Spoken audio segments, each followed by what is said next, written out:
Musyawarah keempat Pemuda Pancasila Kabupaten Kuburaya periode tahun 2023 sampai tahun 2027 resmi digelar dengan penuh semangat dan sukses. Acara prestisius ini berlangsung di Hotel Harmoni Sungai Raya, Kabupaten Kuburaya, Provinsi Kalimantan Barat, Sabtu, tanggal 7 Oktober tahun 2023. Tema utama Muskap keempat ini adalah merajut kebahagiaan demi terwujudnya generasi berakhlak dan berbudaya. Acara tersebut menjadi ajang penting dalam upaya mempersatukan pemuda-pemudi Kuburaya untuk menciptakan kedamaian dan memupuk nilai-nilai luhur dalam generasi mendatang. Turut hadir dalam acara tersebut sejumlah tokoh penting, termasuk Wakil Bupati Kuburaya, Sujiwo, yang memberikan dukungannya untuk perjuangan pemuda Pancasila dalam membangun Kabupaten Kuburaya yang lebih baik. Haji M. Ali Anafia, yang merupakan pengurus MPN yang membidangi P2W Kalimantan, juga turut hadir dalam muskap ini. Ketua Majelis Pimpinan Wilayah MPW Kalimantan Barat, Abriansah ikut serta dalam acara ini sebagai wujud solidaritas dengan perjuangan pemuda Kabupaten Kuburaya. Anggota kepolisian dan TNI juga turut hadir mendukung acara ini dalam upaya menjaga keamanan dan ketertiban. Tidak hanya itu, tokoh-tokoh agama dan tokoh adat yang memiliki peran penting dalam kehidupan masyarakat Kuburaya juga turut serta dalam muskap keempat ini. Ratusan anggota pemuda Pancasila dari berbagai daerah di Kuburaya turut meramaikan acara dengan semangat dan antusiasme yang tinggi. Muskap keempat Pemuda Pancasila Kabupaten Kuburaya periode tahun 2023 sampai tahun 2027 ini diharapkan menjadi tonggak penting dalam perjalanan organisasi ini, memimpin dengan semangat kebahagiaan, berakhlak, dan berbudaya demi mewujudkan generasi yang lebih baik di masa depan. Atas nama pemerintah kami mengucapkan apresiasi yang setinggi-tingginya atas pelaksanaan musyawarah cabang ini. Dan harapan saya yang pemuda Pancasila selama ini dikonotasikan dengan PP itu pemuda preman, PP itu penjaga parkir dan sebagainya, itu harus kita tunjukkan kepada publik bahwasanya pemuda Pancasila tidak seperti yang teman-teman konotasikan. Bahwasanya pemuda Pancasila banyak yang mungkin dulu preman atau mantan preman atau sekarang preman. Ya kita harus maklumin. Ini suatu ketika akan proses. Justru ada wadah ini menjadi ruang atau tempat atau wadah bagaimana bisa berproses dari hal yang hitam menjadi putih, dari yang negatif menjadi positif. Jadi jangan justru malah pemuda Pancasila kita kebiri atau kita jauhi atau kita isolasi. Justru pemuda Pancasila harus kita berikan support biar bagaimana pemuda Pancasila mempunyai peran. Apalagi namanya pemuda Pancasila adalah pemuda-pemuda yang siap menjaga Pancasila dan tentunya NKRI, Bhinneka Tunggal Ika dan Undang-Undang Dasar 45. Harapan kita tadi itu, lakukan yang terbaik untuk bangsa dan negara, untuk daerah ini dengan hal-hal yang sederhana tetapi penuh dengan makna, membantu masyarakat yang lemah dengan cara yang sepele, pembersihan. Itu kan modalnya yang tenaga waktu pikiran, menanam pohon. Itu kan modalnya hanya tenaga waktu saja. Tanamannya bisa kita siapin gitu, atau bagi sembako, turun ke lapangan dan lain sebagainya. Nah, seperti itu. Itu hal-hal yang sederhana tapi penuh dengan makna. Dan itu nanti masyarakat dengan sendirinya akan berubah mindset atau pemikiran daripada masyarakat. Oh, ternyata pemuda Pancasila tidak seperti yang dikonotasikan atau diidentikan.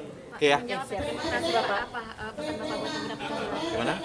Pesan Bapak terhadap pemuda Pancasila menjelang demokrasi, pesta demokrasi. Ya, pertama namanya pesta demokrasi, nggak ada orang namanya pesta itu dengan kesedihan, pasti pesta dengan bahagia, pesta pernikahan, pesta ulang tahun dan sebagainya. Begitu juga dengan pesta demokrasi, harus penuh dengan sukaria. Nah, pemuda Pancasila mengambil peran. Pertama, supaya ya ini kan 5 tahunan sekali, pileg, ya pilpres itu kan 5 tahunan sekali. Jadi boleh berbeda pandangan, pilihan, pendapat, pemikiran dan sebagainya. Tetapi yang paling utama kan adalah persaudaraan. Dan pemuda Pancasila harus ambil peran dan bisa hadir untuk memberikan rasa ketenangan dan persatuan dan kesatuan. Beda pandangan, beda pilihan politik itu hal yang lumrah. Ya, oke ya. Saya kebetulan sebagai pengurus MPN yang membidangi P2W Kalimantan, khusus Kalimantan Barat.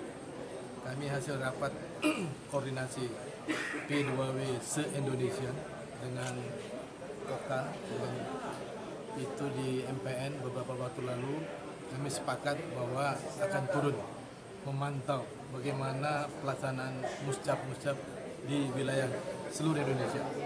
Kebetulan saya tugas di Kalimantan Barat dan saya akan memantau sedikitnya 2 muscap. Alhamdulillah pada hari ini di Kuburaya dan insya Allah besok di Kota Pontianak. Kepada Ketua MPW saya juga berharap bahwa muscap ini akan terus dilaksanakan sebagaimana schedule yang sudah disepakati dan sudah dikirim ke MPN. Mudah-mudahan semua itu berjalan lancar.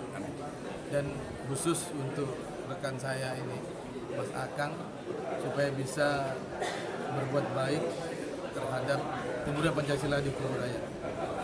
Bentuk semua sampai ke anak ranting.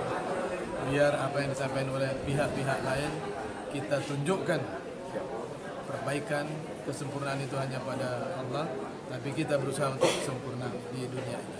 Dan pesan saya untuk teman-teman PP di Kalimantan Barat agar bekerja sama dengan pemerintah, mendukung program pemerintah, itu adalah kewajiban pemuda Pancasila. Terima kasih.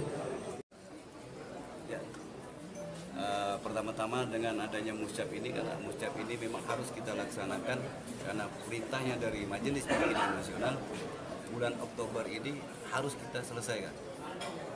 Karena ini perintahnya organisasi harus kita laksanakan. Jadi kedepannya mudah-mudahan ya kan untuk MPC Kabupaten Kuburaya lebih eksis, ya kan, segera melakukan konsolidasi ke tingkat PAC dan tingkat anak ranting. Untuk MPC yang belum muscap, MPC mana aja? Yang belum muscap itu pertama Kaposulu tanggal 21 ini. Terus yang belum muscap juga Sintang tanggal 23. Terus Segadau tanggal 24. Terus Bengkayang dengan Landa. Kota Pontianak, untuk Kota Pontianak besok. Mungkin ada harapan apa? Apa harapan ke depannya, Bang?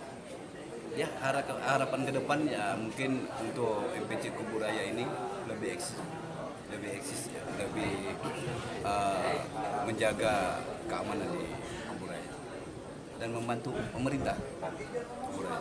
Yang diberikan kepada saya selaku ketua MPC terpilih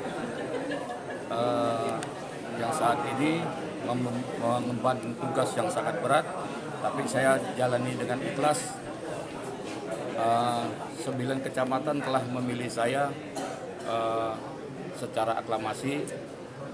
Saya akan majukan PAC di 9 kecamatan ini dari tingkat PAC sampai tingkat anak ranting. Insya Allah saya akan bekerja keras bersama orang-orang saya yang di MPC akan membina dari 9 kecamatan ini sampai tingkat anak ranting. Apa yang sesuai dikatakan oleh dari MPN Bapak Aliana Fia, itu semuanya akan kita laksanakan sebagaimana mestinya. Bang, untuk jumlah itu berapa Bang?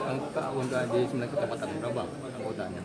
Kalau anggota di ke-9 kecamatan itu kita ambil yang yang aktif itu mau ada 1000-an orang anggota kita.